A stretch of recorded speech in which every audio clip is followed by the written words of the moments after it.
नमस्कार दोस्तों, स्वागत है आपका आज के मुख्य समाचारों की वीडियो में। जी हां दोस्तों, यहां पर आपको देखने को मिलेगी सुबह से लेकर शाम तक की सारी के सारी बड़ी खबरें मुख्य समाचार ब्रेकिंग न्यूज अपडेट के रूप में। तो दोस्तों, आपसे रिक्वेस्ट है इस वीडियो को ज़्यादा से ज़्यादा लाइक और शेयर करें। तो दोस्तों, जान लेते हैं आज की पहली बड़ी खबर। उत्तर प्रदेश विधानसभा चुनाव में योगी आदित्यनाथ ही होंगे बीजेपी का मुख्यमंत्री का चेहरा, पार्टी सचिव ने की पुष्टि। जी हां दोस्तों, उत्तर प्रदेश में अगले साल होने वाले विधानसभा चुनाव के लिए भारतीय जनता पार्टी ने तैयारियां शुरू कर दी है, लेकिन अभी तक मुख्यमंत्री के चेहरे को लेकर सस्पेंस बना हुआ था। सभी अटकलों पर विराम लगाते हुए भाजपा ने पुष्टि की है कि मुख्यमंत्री योगी आदित्यनाथ ही विधानसभा चुनाव में पार्टी का चेहरा होंगे। भाजपा पार्टी के महासचिव और पार्टी के राजस्थान प्रभारी अरुण सिंह ने मुख्यमंत्री पद के लिए योगी आदित्यनाथ के नाम पर मोहर लगाते हुए कहा है कि पार्टी उनकी उम्मीदवारी का पूरा समर्थन करती है। जयपुर दौरे के दौरान मीडिया से बात करते हुए अरुण सिंह ने कहा कि योगी आदित्यनाथ अच्छा काम कर रहे हैं तो उन्हें सीएम पद से क्यों हटाया जाए। इसके साथ ही अरुण सिंह ने कहा कि पार्टी का केंद्रीय नेतृत्व राजस्थान के लिए सीएम का चेहरा बाद में तय करेगा। पार्टी के राज्य संगठन और पूर्व मुख्यमंत्री वसुंधरा राजे समूह के बीच चल रही खींचतान के बीच राजस्थान के सीएम चेहरे पर बोलते हुए अरुण सिंह ने कहा कि 2023 में होने वाले विधानसभा चुनाव के लिए संसदीय बोर्ड सीएम का चेहरा तय करेगी। इसके बाद दोस्तों, रुक कर लेते हैं अगली खबर का। कोरोना का डेल्टा प्लस वेरिएंट बढ़ा रहा है खतरा, अब तक 4 राज्यों में मिले करीब 40 केस। जी हां दोस्तों, देश में कोरोना की दूसरी लहर के बीच कोरोना का नया वेरिएंट डेल्टा प्लस अब अपने पैर पसार रहा है। देश के 4 राज्यों में कोरोना के डेल्टा प्लस वेरिएंट के करीब 40 मामले सामने आ चुके हैं, जिससे नया खतरा पैदा हो रहा है। इसमें सबसे ज्यादा 21 मामले महाराष्ट्र में आए हैं, लेकिन अब तमिलनाडु भी इस वेरिएंट की चपेट में आ चुका है। महाराष्ट्र के 21 मामलों को मिलाकर मंगलवार तक डेल्टा प्लस वेरिएंट के करीब 25 मामले दर्ज हुए थे, जिसमें केरल और मध्य प्रदेश के मामले भी शामिल थे। अब इस लिस्ट में तमिलनाडु का नाम भी जुड़ चुका है। न्यूज एजेंसी ने सरकार के सूत्रों के हवाले से यह जानकारी दी है। इसके बाद दोस्तों, जान लेते हैं अगली खबर। कोरोना महामारी के शिकार आश्रितों की मदद के लिए भारत सरकार का बड़ा कदम, दिल्ली में लागू हुई आर्थिक सहायता योजना। जी हां दोस्तों, दिल्ली में कोरोना महामारी के चलते अनाथ हुए बच्चों या पीड़ित परिवारों को आर्थिक मदद देने के लिए भारत सरकार ने बड़ा कदम उठाया है। दिल्ली के उपराज्यपाल अनिल बैजल ने कोविड-19 मुख्यमंत्री आर्थिक सहायता योजना को मंजूर करते हुए अधिसूचना जारी की है। एलजी के फैसले से पीड़ित परिवारों को अब जल्द और आसानी से आर्थिक सहायता मिल सकेगी। आपको बता दें दोस्तों, यह योजना दिल्ली राज्य में अधिसूचना जारी होते ही लागू हो गई है। कोविड-19 आर्थिक सहायता योजना का मकसद कोरोना महामारी के चलते परिवार के आजीविका कमाने वाले सदस्य की मृत्यु होने पर परिवार के जीवित सदस्यों को आर्थिक मदद देना है। यही नहीं, सरकार अब ऐसे आश्रित बच्चों को शिक्षा और स्वास्थ्य का भी पूरा ध्यान रखेगी। इसके अलावा सरकार परिवार के एक सदस्य को नागरिक सुरक्षा स्वयंसेवक के रूप में भी नामांकित करने पर विचार कर रही है। योजना के तहत हर मृतक के परिवार को 50,000 रुपए की आर्थिक सहायता दी जाएगी। इस योजना के तहत कौन से परिवार पात्र हैं और कितनी सहायता मिलेगी, यह सब जानकारी हमने इस वीडियो के डिस्क्रिप्शन में दे रखी है। इसके बाद दोस्तों, रुक करते हैं अगली खबर का। इलेक्टोरल ट्रस्टों से भाजपा को मिला 276.45 करोड़ का चंदा, कांग्रेस को मिले सिर्फ 58 करोड़। जी हां दोस्तों, केंद्र में सत्तारूढ़ भाजपा को वर्ष 2019-20 के दौरान इलेक्टोरल ट्रस्टों से 276.45 करोड़ रुपए का चंदा प्राप्त हुआ, जो वर्ष के दौरान कुल राजनीतिक दलों को मिले चंदे का 76.71% है। गैर सरकारी संगठन एसोसिएशन फॉर डेमोक्रेटिक रिफॉर्म की रिपोर्ट के अनुसार दूसरे स्थान पर रही कांग्रेस को चंदे के रूप में सिर्फ 48 करोड़ मिले हैं। यह कुल राशि का 15.98% है। अन्य 12 दलों आप शिवसेना, सपा, युवा जन जागृत पार्टी, जननायक पार्टी, जदयू, झारखंड मुक्ति मोर्चा, लोजपा, अकाली दल, इनेलो, नेशनल कॉन्फ्रेंस व रालोद को इलेक्टोरल ट्रस्टों से 25.46 करोड़ रुपए का चंदा मिला है। वित्त वर्ष 2019-20 में इलेक्टोरल ट्रस्टों के योगदान का विश्लेषण करने वाली रिपोर्ट बताती है कि शीर्ष चंदादाताओं में JSW, Apollo tyre, India bulls, Delhi international airport व डीएलएफ समूह शामिल है। वर्ष के दौरान 18 व्यक्तिगत चंदे भी ट्रस्ट को प्राप्त हुए हैं। 10 लोगों ने प्रूडेंशियल इलेक्टोरल ट्रस्ट को 2.87 करोड़ रुपए व 4 ने स्मॉल डोनेशन इलेक्टोरल ट्रस्ट को 5.50 लाख रुपए दान दिए।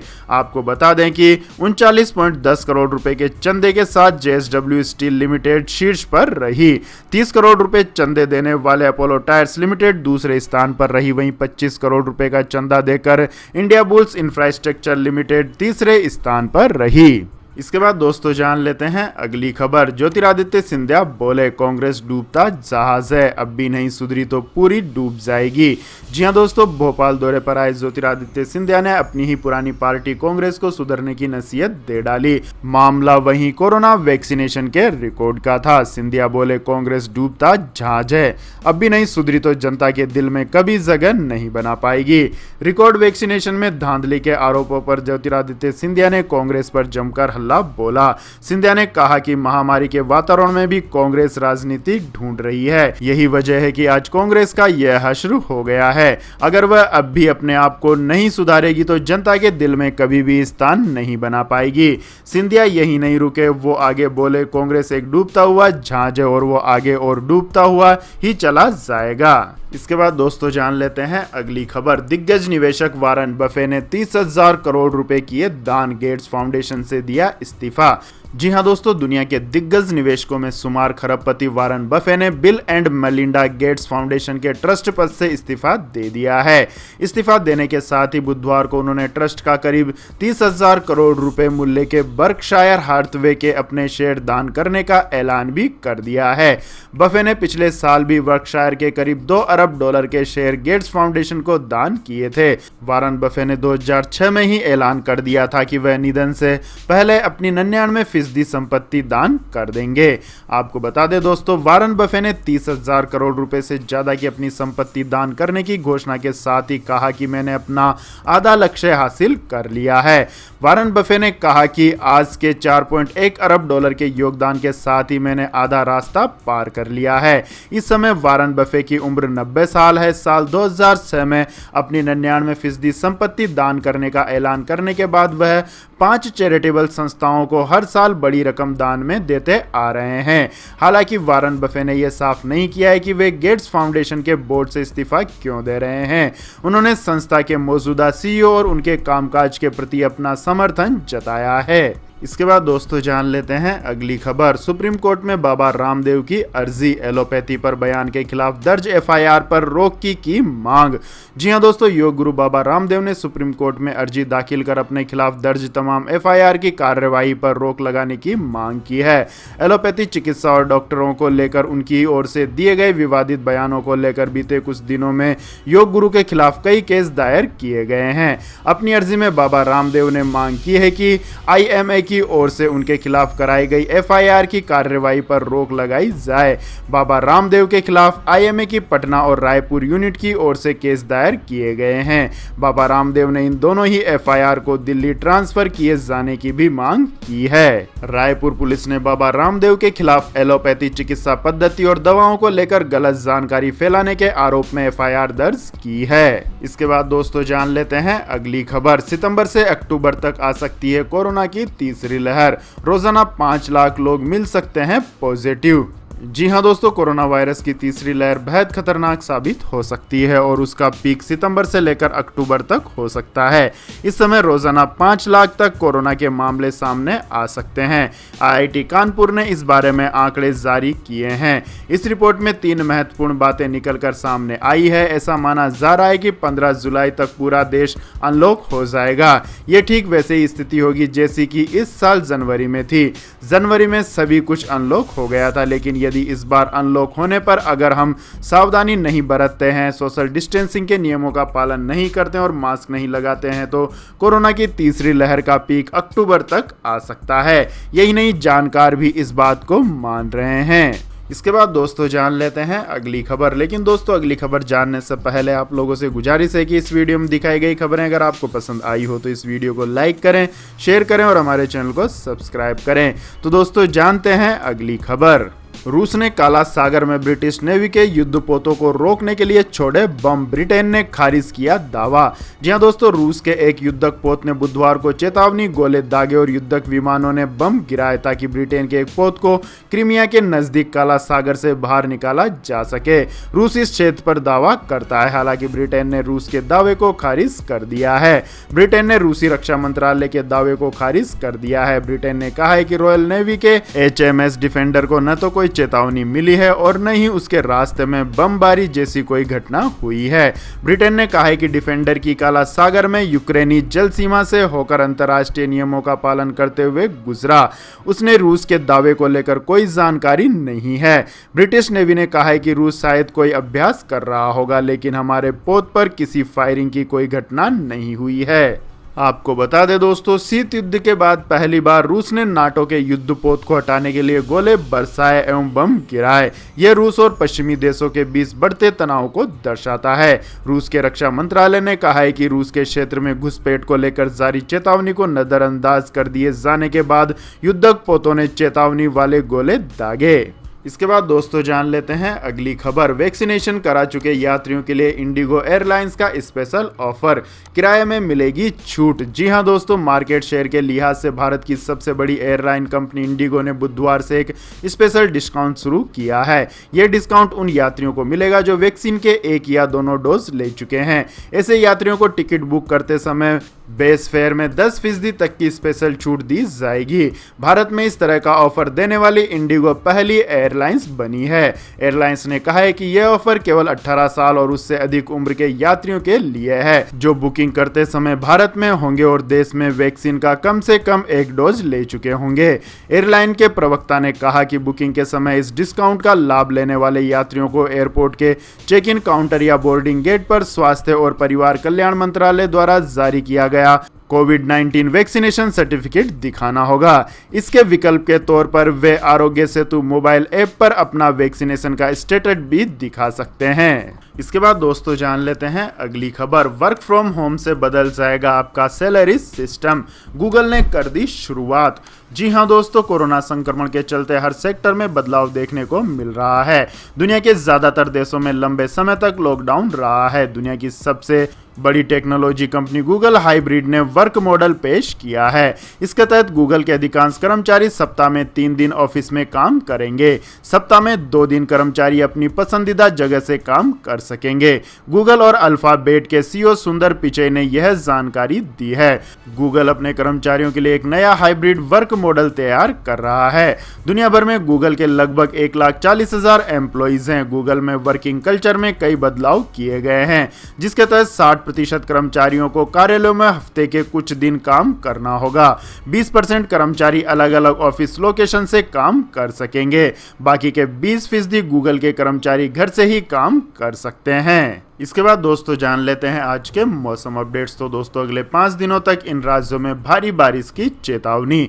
जी हां दोस्तों, बिहार, पूर्वी यूपी, पश्चिम बंगाल, उड़ीसा, झारखंड समेत अन्य भागों में जहां झमाझम बारिश के साथ मानसून सक्रिय है, वहीं दिल्ली NCR में मानसून के लिए अभी एक हफ्ता और इंतजार करना पड़ेगा। बिहार में 28 जून तक बारिश की संभावना व्यक्त की गई है। वहीं पूर्वी उत्तर प्रदेश के इलाकों में झमाझम बारिश हो रही है। उधर भारतीय मौसम विज्ञान विभाग ने कहा है कि अगले 7 दिनों के दौरान दिल्ली और राजस्थान, हरियाणा तथा पंजाब के कुछ हिस्सों में मानसून के आगे बढ़ने की संभावना नहीं है। मौसम विभाग की माने तो अगले 4-5 दिनों तक बिहार, उत्तर प्रदेश, उड़ीसा, पश्चिम बंगाल, सिक्किम, झारखंड और छत्तीसगढ़ में बारिश हो सकती है। मौसम विभाग के मुताबिक दक्षिण पश्चिमी मानसून अब तक राजस्थान, दिल्ली, हरियाणा और पंजाब के कुछ हिस्सों को छोड़कर देश के अधिकांश हिस्सों में छा चुका है। इस वर्ष मानसून की मुख्य विशेषता पूर्वी, मध्य और उत्तर पश्चिमी भारत में सामान्य से पहले आगे बढ़ना है। हालांकि अगले 7 दिनों के दौरान देश के शेष हिस्सों में इसके और आगे बढ़ने की संभावना नहीं है। इसके बाद दोस्तों जानते हैं आज के सोने और चांदी के भाव। तो दोस्तों घरेलू सराफा बाजार में आज सोने और चांदी की कीमतों में बढ़ोतरी दर्ज की गई। HDFC सिक्योरिटीज के अनुसार राष्ट्रीय राजधानी दिल्ली में आज सोने के हाजिर भाव में 110 रुपए प्रति 10 ग्राम की वृद्धि दर्ज की गई। इस वृद्धि से सोने का भाव बढ़कर 46,396 रुपए प्रति 10 ग्राम पर पहुंच गया है। वहीं बात करें चांदी के हाजिर भाव की, तो दोस्तों आज चांदी के हाजिर भाव में 324 रुपए प्रति किलोग्राम की बढ़त दर्ज की गई। इस बढ़त से चांदी का भाव 66,864 रुपये प्रति किलोग्राम हो गया है। इसके बाद दोस्तों रुक करते हैं अगली खबर का। रविंद्र जडेजा बने दुनिया के नंबर 1 टेस्ट ऑलराउंडर, अश्विन चौथे स्थान पर। जी हां दोस्तों, टीम इंडिया के star all-rounder Ravindra Jadeja ICC की ताज़ा टेस्ट रैंकिंग में दुनिया के नंबर 1 ऑलराउंडर बन गए हैं। रविंद्र जडेजा वेस्टइंडीज के ऑलराउंडर जेसन होल्डर को टॉप से हटाकर दुनिया के नंबर 1 टेस्ट ऑलराउंड बन गए हैं।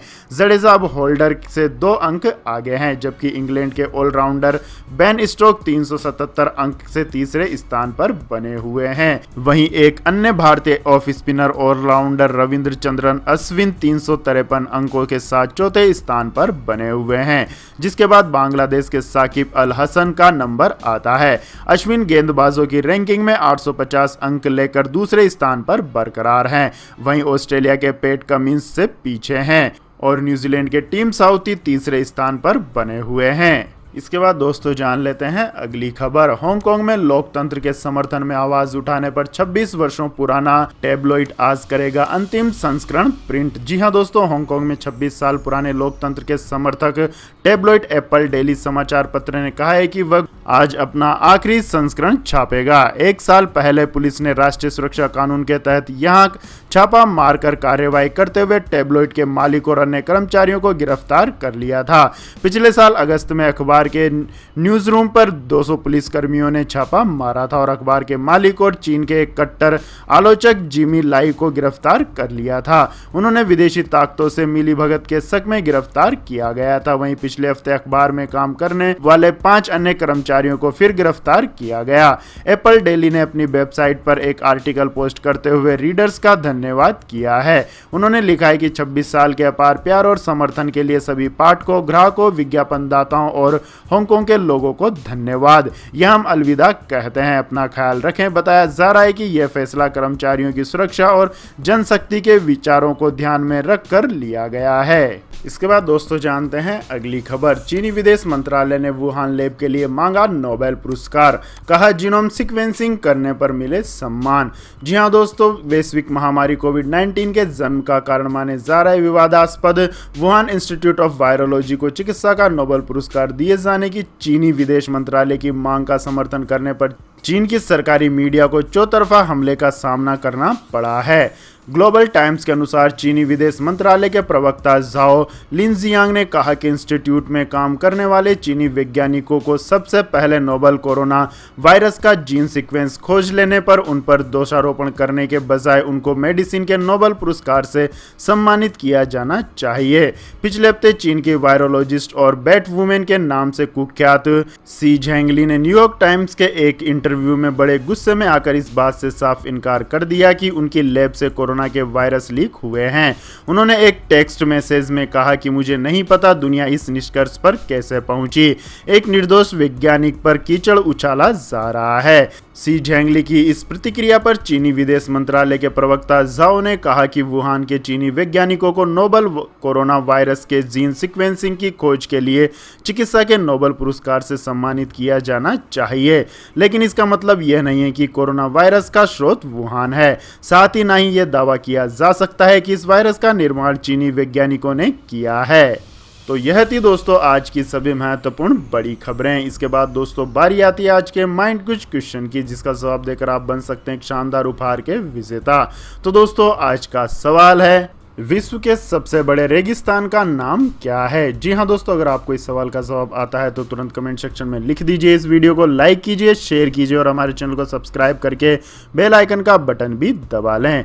धन्यवाद। जय हिंद, जय भारत, वंदे मातरम।